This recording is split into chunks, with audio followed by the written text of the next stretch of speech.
What? An autonomous race car? What nonsense is this, you might say? Well, think of those Hot Wheels sets you used to have when you were small, you know, those that had some predefined tracks that the small cars were restricted to. Well, it's something like that.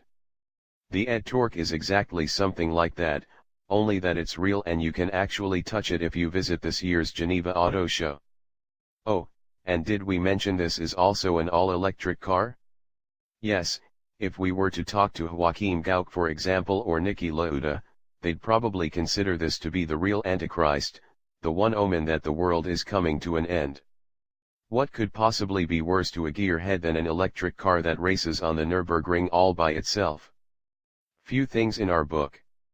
And yet the Italians behind Ed claim that this is just a first step in a long run that will see us changing the way we see and experience motorsport events.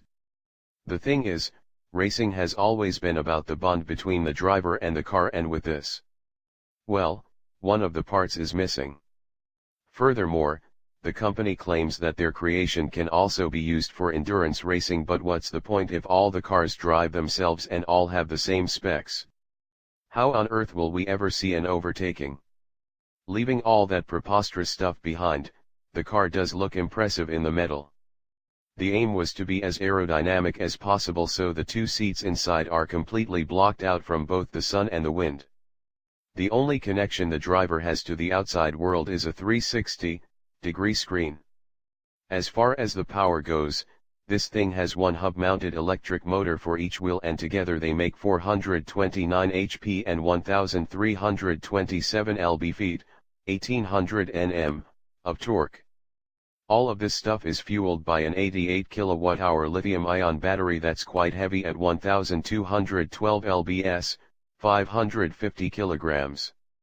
The overall curb weight of the thing is 2205 lbs, 1000 kilograms or 1 metric ton. According to the company, it would be capable of around 50 minutes of hardcore racing as per their tests conducted on the Circuit de la Sarthe. How exactly does this qualify as endurance racing?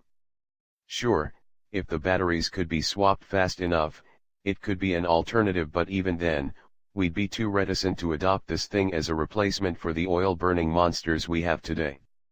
And you thought Formula E was bad?